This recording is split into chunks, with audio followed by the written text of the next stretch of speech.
3 days after my grandpa died, I learned the prettiest neighborhood on this mountain was built on a lie, and the woman running their HOA had been living like a queen on money that should have been my family's. 847 homes worth hundreds of millions were sitting on land my grandfather bought in 1952, and nobody told me because they'd been counting on our name dying with him. And when that HOA president finally realized I owned the ground under her designer heels, I watched her entire empire collapse in real time. Let me back up, because if you're thinking, "No way this is real," trust me, I said the same thing right up until the moment a sheriff's deputy knocked on my cabin door at 6 in the morning and handed me a restraining order, like I was the criminal for existing on my own land. My name's Jake Harper. I'm 32. I fix cars for a living, and if you've ever had grease under your nails so long it feels like it's part of your skin, that's me. I'm from Dayton, Ohio, and at the time this started, I was 3 months behind on rent. My credit card was basically a punching bag, and I was telling myself the only reason I was driving 12 hours into the Colorado mountains was to do the one thing my grandpa didn't deserve, die alone and get buried like he didn't matter. Grandpa Walter Harper wasn't some rich tycoon. He was the kind of guy who wore the same flannel until the elbows gave up, the kind of guy who'd rather patch something 3 times than buy it new. Growing up, my dad used to say Grandpa was stubborn, and the rest of the family called him Walter the Dreamer, because back in 1952, he bought a huge chunk of mountain land for what sounded like pocket change, like he was buying a bad idea in bulk. Family reunions always ended with jokes about that worthless mountain, about how Grandpa should have bought something practical like downtown lots or stocks or anything that didn't smell like pine needles in isolation.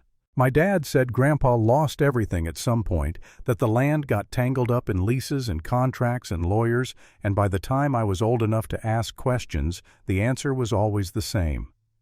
"Don't worry about it, Jake. It's gone." So I didn't worry about it until the phone call came. "Grandpa's gone. You're next of kin. There's a cabin, there's paperwork, and the county needs you to deal with the estate." I maxed out my card for gas and a cheap motel, stuffed a duffel bag in the passenger seat of my beat-up truck, and drove through the dark like I was chasing a ghost. When I finally turned off the highway and climbed that winding mountain road, it felt like the air got sharper, like it could cut you if you breathed wrong. The cabin was there just like in the old photos, weathered wood, a porch that creaked like it had opinions, and windows filmed with dust like nobody had touched them in years. The second I stepped inside, it hit me: pine sap, old leather, that cold, dry smell of a place that's been waiting. Grandpa's mug was still on the table. His reading glasses were folded next to hand-drawn maps and survey notes, like he just stepped out for a minute and forgot to come back. I remember standing there in the quiet, listening to nothing but my own breathing, and feeling this ridiculous wave of anger, because death is rude like that. It leaves everything mid-sentence. I spent that first afternoon sorting through boxes, receipts, faded photos, and stacks of papers with Grandpa's careful handwriting, and I kept thinking the same thing. I'm here to sell this place, pay for the funeral, and go back to my normal life of scraping by. That was the plan. Then I heard gravel crunch outside, and the sound that followed was like a metronome of entitlement, click, click, click heels on my driveway. I stepped onto the porch, and there she was, like the universe had sent me a villain on day one. Mid-50s, blonde hair frozen into perfection, oversized sunglasses, and a smile that didn't reach her eyes because it wasn't meant to. Behind her, parked like a trophy, was a Range Rover that probably cost more than my truck and my rent combined for the next 5 years. She held a clipboard like it was a weapon.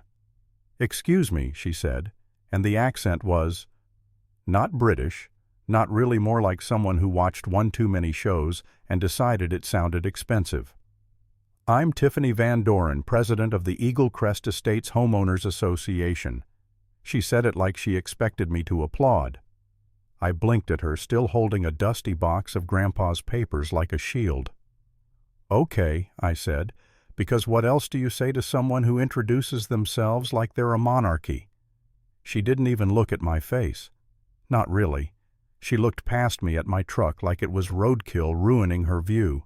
"This community has standards," she announced, tapping the clipboard with acrylic nails that clicked like tiny gunshots. "That vehicle cannot remain visible. 847 homeowners did not invest in this mountain lifestyle to stare at that." Her nose wrinkled. "Also, you are not authorized to occupy this property. We have records." I felt my jaw tighten. "Ma'am, my grandfather died 3 days ago. I inherited this cabin. I'm here dealing with his estate." She gave me a smile that said she didn't care about my grief, only my inconvenience. "Your grandfather was difficult," she said, "like Grandpa was a stain that wouldn't come out. And for your information, my husband Mark works with the county assessor's office. We know exactly what's going on up here." Then she flipped a paper on the clipboard and held it out to me like she was handing down a sentence. "Notice of violation. You have 72 hours to remove the vehicle or face $500 per day in fines. $500 a day." I almost laughed because it was that absurd. I looked at the paper, then back at her. "You're fining me because my truck exists. Because your truck lowers property values," she said, dead serious. "And because we do not tolerate undesirable elements." The way she said it, like I was something that crawled out from under a rock, made my ears burn. I could have snapped right then. I could have told her to shove her clipboard into the sun. But I didn't, because at that moment I was still the broke mechanic who came here expecting to sell a cabin, not the guy about to flip an entire neighborhood upside down. So I swallowed it, forced my voice calm, and said, "I'll handle it." Tiffany's smile widened like she'd won. "Good," she said. "Welcome to Eagle Crest, Mr. She glanced at the deed paperwork I had tucked under my arm like she was reading a menu. "Mr. Harper. Do try to fit in better than Walter did." And with that she turned on her heel, climbed into her Range Rover, and drove away like she'd just blessed my porch with her presence. I stood there holding that violation notice, listening to the wind whistle through the pines, and something about the number she'd thrown at me, 847, stuck in my head like a splinter. 847 homes, and somehow she was acting like my truck was the threat. That night I barely slept. I kept seeing Grandpa's papers on the table, the hand-drawn maps, the way his notes were so careful, so detailed, like he was trying to prove something to someone who refused to listen. Around 3 in the morning, I started pulling open drawers, scanning old folders, looking for anything that explained why a woman with fake rich accent thought she had power over my grandfather's cabin. That's when I found the first clue, an old cracked leather journal with Grandpa's handwriting on the inside cover, and tucked into it a note that just said, "Safe Panel Closet." I stared at that line like it was a dare. The next morning, before I could even make coffee, red and blue lights flashed through the cabin windows like someone was throwing a party outside my misery. I opened the door, and there were 2 sheriff's deputies on my porch, both looking like they'd rather be anywhere else. And behind them, parked in the driveway like a smug shadow, was Tiffany's Range Rover. She sat inside it with her phone pressed to her ear, watching me like I was a show. "Mr. Harper," the older deputy said, glancing at a paper. His name tag read, "Hernandez. We have a restraining order request and a complaint." My stomach dropped. "A restraining order, ma'am, says you threatened her yesterday," he said, and the younger deputy shifted uncomfortably, like even he knew how ridiculous that sounded. I rubbed my face, the anger already rising hot. I told her I'd handle my truck. "That's the threat," Hernandez sighed, almost apologetic. "She also claims you're trespassing, says there's an ownership dispute and you don't have legal right to be here." I held up the folder in my hand. "My grandfather died 3 days ago. I have the death certificate and the deed paperwork. I'm not trespassing in the cabin I inherited." Hernandez nodded. "We'd need to see that." And she mentioned back taxes. Her husband works with the county assessor. The second he said that, a cold little click happened in my brain. Her husband works with the county assessor. That's not just bragging. That's leverage. That's access. After the deputies left without arresting me because, surprise, I hadn't done anything, I drove into town with my hands shaking on the steering wheel. The town was small, the kind of place that still had a diner with a bell on the door and a library that looked like it belonged in a postcard. I walked into the Silver Pine Public Library and met a woman behind the desk with silver hair and kind eyes that looked like she'd seen every kind of trouble walk through those doors. "You're Walter's grandson," she said, before I even introduced myself. Her name tag said, Edith Caldwell. He used to sit right there and read maps like they were bedtime stories. My throat tightened. "Yeah," I said, trying to keep my voice steady. "I'm Jake." Edith leaned closer, lowering her voice. "That HOA woman's been making his life hell for years, always waving papers threatening lawsuits over nonsense. Walter was a good man." Then she straightened like she'd made a decision. "Come on, county records section." I followed her between shelves that smelled like paper and time, and she pulled out old file boxes with the kind of confidence only someone who knows where the secrets are buried can have.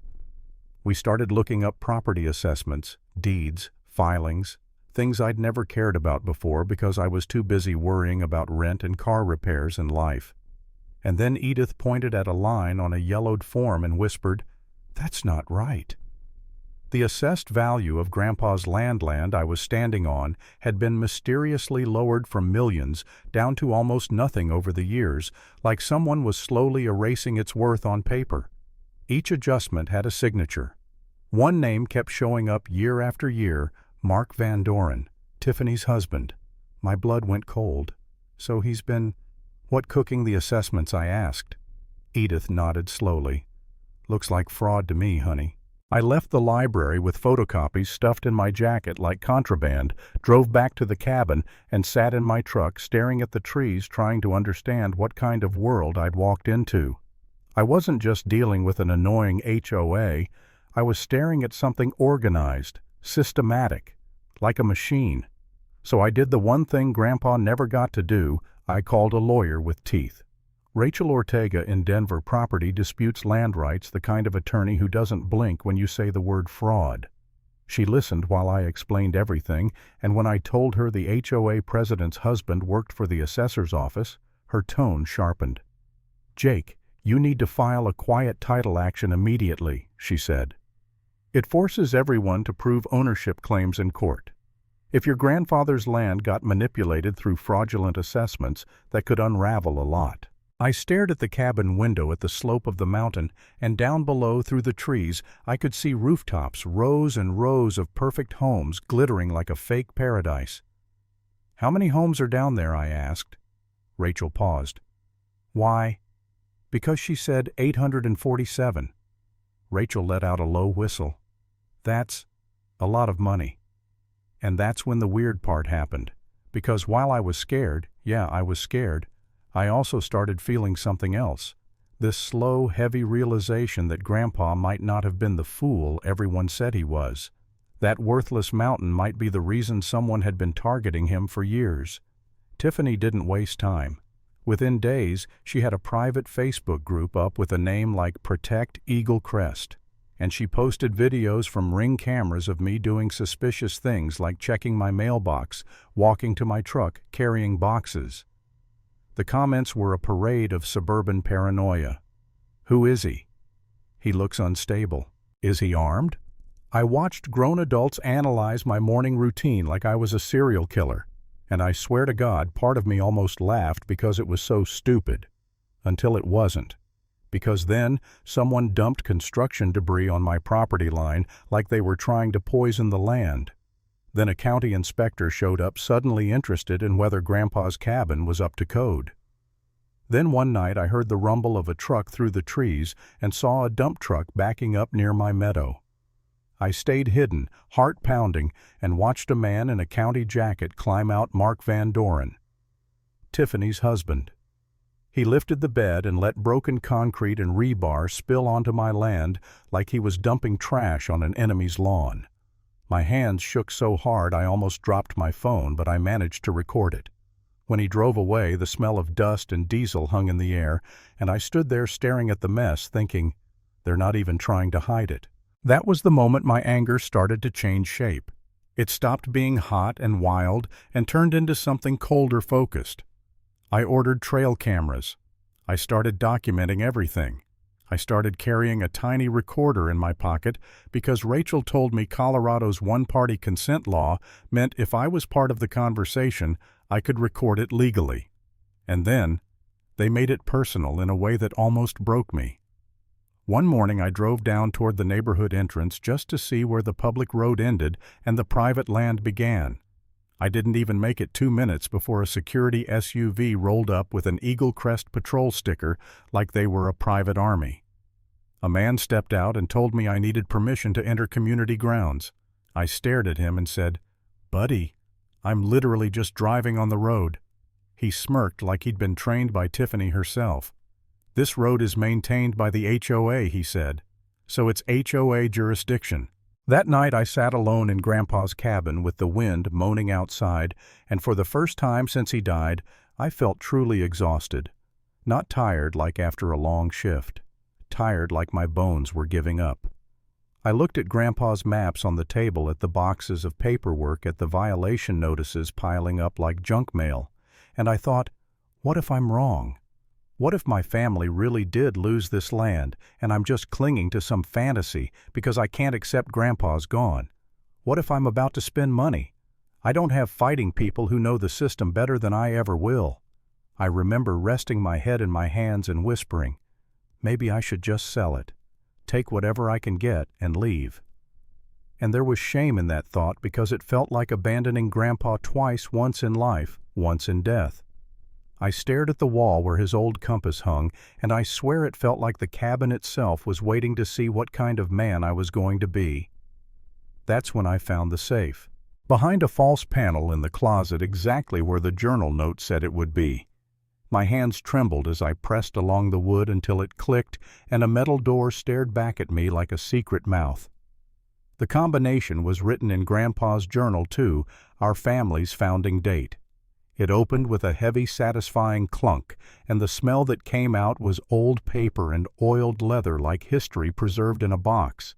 Inside were contracts, original leases, survey maps, correspondence, and a handwritten stack of notes from Grandpa that made my throat close.